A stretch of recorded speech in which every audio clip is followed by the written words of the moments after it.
구독, 좋아요, 그리고 공유까지도 눌러주시면 저에게 도움이 되겠습니다.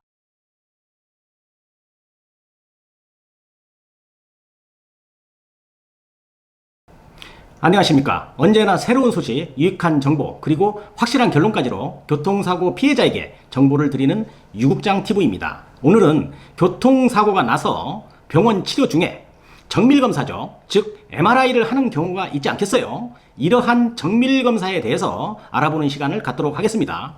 예전에 비해서 말이죠. 우리나라 병원들의 수준도 상당히 선진화되어 있습니다.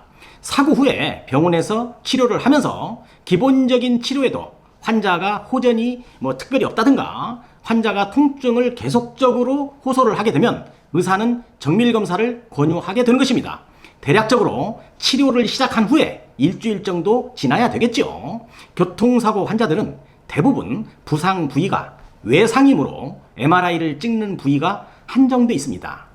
머리, 그 다음에 목, 허리, 무릎, 어깨 이 정도로 보시면 되겠습니다. 자, 그런데 이러한 정밀검사를 여기저기 꿀물 타서 여러 잔 마시듯이 여러 군데 찍기를 원하는 환자들이 많은 것으로 보여서 정밀검사만이 능사가 아니고 또 크게 도움이 안 되는 검사가 될 수도 있다는 것을 객관적으로 설명드리려고 합니다. 자, 첫 번째인데요. 환자의 건강에 진짜로 도움이 되는 것인가? 정밀검사 꼭 여러 군데를 찍는 것이 환자에게 도움이 되는가라는 이야기를 좀 해드릴까 합니다. 오늘은 제가 중요한 이야기를 할 테니까 잘 들으시기 바랍니다. 병원 의사가 감기가 걸리면 어떻게 할 것 같아요? 의사는 약을 안 먹습니다. 환자가 감기 걸려서 오면 항생제, 소염제 등 처방도 해주고 심하면 주사도 주겠죠. 이렇게 치료를 해줍니다. 그런데 의사가 감기에 걸리면 약 안 먹고요. 그냥 쉬면서 시간을 보냅니다. 그러니까 약이란 것은 사람들에게 결코 좋은 것은 아니라는 뜻이거든요. 자, 그러면 정밀검사인데요. 왜 그렇게 교통사고 피해자들은 여기저기를 다 찍으려고 할까요? 제가 봤을 때는 두 종류일 겁니다. 첫 번째는 진짜 아파서 그런 경우가 있겠고, 두 번째는 다 그렇진 않겠지만 내 돈이 들어가지 않고 보험회사에서 찍어주는 거거든요. 그래서일 수도 있다는 것입니다. 그런데 제가 볼 때는 몇 가지 이유로 교통사고 환자들이 그렇게까지 여러 군데 MRI를 찍는 것은 결코 바람직하지 않다는 것을 설명을 드리겠습니다. 첫 번째입니다. 엑스레이 촬영이나 CT는 방사선에 노출될 수밖에 없는 것입니다. 많은 방사선 노출은 몸에 좋지 않다는 것이죠.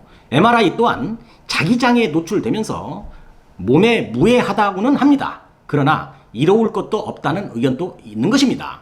그런데 뭐가 몸에 좋다고 여러 곳을 찍으려고 하는지 참 답답합니다. 만약 수술을 했다든지 골절이라든지 인대가 파열이 됐다든지 하는 환자는 해야겠죠. 그런데 진단 2주가 나온 환자가 허리, 목, 어깨, 무릎 이런 식으로 정밀검사를 여러 군데를 찍으려고 하는 것은 저는 잘하는 것으로 보이지는 않습니다. 요즘에 전에 비해서 차량이 많이 좋아졌습니다. 교통사고가 나도 웬만하면 진단이 2주, 3주밖에 안 나옵니다.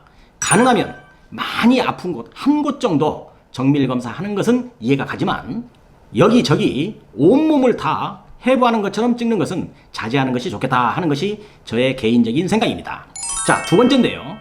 이것도 좀 중요합니다. 현대 사회에서는 운전하지 않고는 사회생활을 하기 좀 힘듭니다. 또한 운전을 한다는 것은 확률적으로 크건 작건 사고에 노출된다는 것이죠. 운이 아주 좋다면 사고는 적게 날 것이고 좀 운이 안 좋다 이러면 여러 차례 사고가 날 수밖에 없는 사회적 구조입니다. 나만 잘한다고 사고가 안 나는 것은 아니죠. 불가항력적인 교통사고가 많습니다. 음주, 가해자, 중앙선 침범, 또 난 잘못한 게 없는데 상대가 잘못해서 나는 사고가 충분히 일어날 수 있는 것입니다.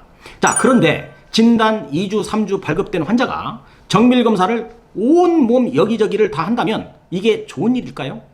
사고가 이번만 나고 내가 살아가는 평생 동안 한 번도 더 나지 않는다면 몰라도 이번 사고로 목, 허리, 어깨, 무릎, 온몸을 다 MRI를 해놓고 병원에 이런 기록을 남겨놓는다면 이게 나에게 도움이 될까요? 만약에 말이죠. 다음에 다시 교통사고가 아주 크게 발생을 한다면 그때는 전에 찍어 놓았던 나의 그 병원 기록들이 내 발목을 잡을 수도 있다는 것입니다.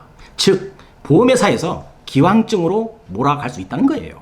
모든 병원 기록이 공유되고 있기 때문인 것입니다.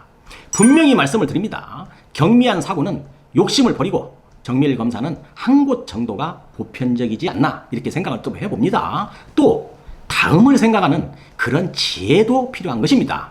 한 번에 사고로 말이죠. 내 몸을 다 파헤쳐 놓는다면 추후에 손해보는 일이 생길 수도 있다는 것을 꼭 기억하셔서 무리한 검사는 하시지 않는 것이 현명하다고 말씀드립니다. 자, 결론입니다. 첫 번째는 계단에서 말이죠. 내가 실수로 굴러떨어지는 경우가 있겠죠.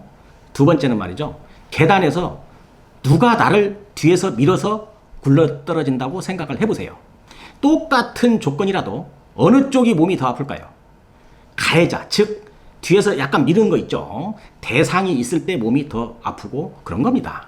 자, 마찬가지거든요. 교통사고 가해자라는 대상이 있으니까 몸이 더 아픈 겁니다.